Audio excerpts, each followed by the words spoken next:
Hola chicos, continuamos con nuestros temas de puntuación. Hoy vamos a ver el uso del punto. El punto es ese signo de puntuación que más utilizamos. Lo hacemos para separar oraciones, párrafos o segmentos del texto. Pero en general nos sirve para indicar una pausa. De hecho, el punto se considera la pausa final y marca un tono descendiente en cuanto al enunciado. Ahora, debemos recordar que una regla común es que siempre vamos a escribir mayúsculas después de punto, salvo ciertas excepciones como lo son las abreviaturas. También recordar que cuando estamos utilizando signos de admiración o de interrogación no utilizamos un punto después de ellos, ya que el punto de los signos ya está obteniendo también esa función de señalar el final de la oración. Mismo caso va a pasar cuando tenemos puntos suspensivos. Si finalizan el enunciado o se considera que está cerrando la oración, no volvemos a escribir otro punto después de ellos. Vamos a ver este ejemplo. ¿Qué coche más bonito ha comprado tu padre? Esta es una oración exclamativa donde se está finalizando con el punto del signo de admiración y por lo tanto no escribimos un punto después. Lo mismo con el de interrogación. Por ejemplo, ¿sabes a qué hora empieza? Finaliza la pregunta y el punto del signo ya finaliza como nuestro punto final. Recordemos que existen tres tipos de puntos y cada uno cumple una función específica. El punto y seguido sirve para separar enunciados que tengan sentido completo y que guarden una relación entre sí, es decir, cada una de las oraciones o enunciados que forman parte de un párrafo. Después de punto y seguido continuamos escribiendo en el mismo renglón, excepto si por alguna razón el punto queda justo al final del renglón y por lo tanto escribimos en el siguiente, pero sin dejar un margen que note la separación de los párrafos. Por ejemplo, el lunes vinieron mis amigos de Puebla, punto y seguido, en la noche fuimos a cenar una pizza. Ok, aquí observamos que de hecho cumplimos con la regla, ponemos el punto, continuamos en el mismo renglón e iniciamos con mayúscula. Siguiente, el punto y aparte. Este tiene la finalidad de separar los párrafos de un texto. Separa también oraciones que van a introducir nuevos temas o que ya no guardan una relación tan estrecha entre sí. Para el punto y aparte, el texto continúa en otro renglón. Entonces aquí sí podemos notar un margen. Cuidado aquí, no siempre esta regla se va a cumplir de mantener el margen. Hay párrafos donde no se deja un margen para distinguir que se está iniciando otro párrafo. Ahí lo vamos a identificar también por uso de las ideas principales.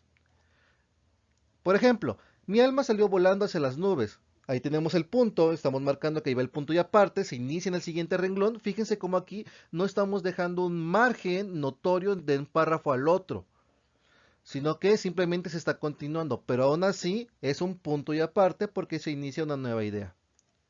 Y por último tenemos el punto final que cierra el texto. Aquí debemos de considerar que el punto final es básicamente lo último que vamos a encontrar dentro de un escrito, es decir, después del punto final ya no debemos de encontrar nada más escrito, salvo algunos detalles, pero que pertenecen a otros elementos paralingüísticos. Por ejemplo, que se esté recibiendo un texto y que al final se anote el título, pero ya no forma parte del texto como tal, o que se esté dando un pie de página o alguna acotación. El punto también tiene otros usos que son muy comunes, por ejemplo, el punto de las abreviaturas. Aquí ya sabemos que se coloca después de la abreviatura y nos indica que se eliminaron letras. Estamos abreviando la palabra. Por ejemplo, etcétera, señora, doctora. Entonces aquí ponemos el punto y recordemos que después del punto de abreviatura no continuamos en mayúscula. La excepción sería que la siguiente palabra forzosamente tenga que ir en mayúsculas, como por ejemplo los nombres propios. Algo a considerar. Si la abreviatura va con una barra o diagonal, no vamos a colocar punto. Por ejemplo, calle o sin número. Si colocamos la barra ya no es necesario poner el punto, entonces no coloquen los dos signos juntos. Ahora, cuando hablamos de comillas, paréntesis y corchetes que están finalizando una oración, el punto siempre se va a colocar al final de ellos. Es muy común que muchas veces vemos comentarios o citas textuales y finaliza la cita textual, ponen el punto y después las comillas, entonces ya estamos cayendo en un error. O lo mismo con los paréntesis o corchetes. Por ejemplo, Descartes dijo: dos puntos, comienza mi cita textual, pienso, luego existo. Termino mis comillas y finalizo con mi punto.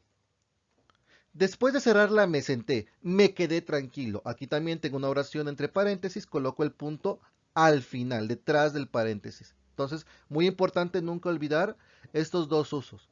Tenemos más usos como que sirve para hacer multiplicaciones o marcar una multiplicación como tal, o para separar puntos decimales, pero esos ya son usos más comunes de otra materia. Ahora, recordar, ¿dónde no vamos a utilizar el punto? Cuando estamos ante títulos o subtítulos de libros, capítulos, artículos o cualquiera de estos elementos relacionados a los libros, si aparecen aislados, no vamos a ponerle punto. Muy importante, muchos hemos caído en el error de escribir el título del libro o el título del pasaje y ponerle un punto, y ahí es donde ya cometemos el error. Por ejemplo, la gitanilla no lleva punto. Capítulo 2 punto. Aquí porque se está haciendo la separación de las dos ideas. La tilde diacrítica, que ese es el título real o subtítulo del texto, pero ya no lleva un punto final. Entonces ahí es donde ya no utilizamos punto. Otro ejemplo serían que las siglas suelen escribirse con o sin punto. Lo más común es que las escribamos sin punto, sobre todo aquellas que ya se utilizan tanto que forman parte de nuestro vocabulario, de nuestro léxico. Por ejemplo, ONU puede ir sin punto, que es lo más común, o puede ir separada por puntos cada una de ellas. Entonces no hay ningún problema en ninguna de las dos. Pero recuerden, suele ser más frecuente escribirlo sin punto. Las cifras de los años y números de páginas se separan con espacios en blanco. Aquí ya estamos hablando de que no volvamos a meter el hecho de que si por ejemplo estoy separando las unidades de miles de las de centenas, decenas y unidades, en matemáticas solemos separar por punto, pero aquí en años no se hace y sobre todo tampoco cuando estamos hablando de la cantidad de páginas. Por ejemplo, 1958 no coloco el punto para separar los miles, o página 1267 tampoco coloco el punto para separar esas cantidades. Y por último, los símbolos de unidades no llevan punto. Hay quienes llegan a confundir los símbolos de las unidades, como centímetros, metros, etcétera, con abreviaturas. No, una cosa es el símbolo, otra cosa es la abreviatura. En este caso, cuando estamos utilizando estos símbolos, simplemente se escribe el símbolo y ya. No debemos de colocarle punto. Mucho cuidado ahí. Bueno chicos, a grandes rasgos estos son la mayoría de los usos y no usos del punto que debemos de estar recordando. Siempre recordar los tres tipos de puntos y cuándo ocuparlos y cuándo no. Nos vemos en la siguiente clase.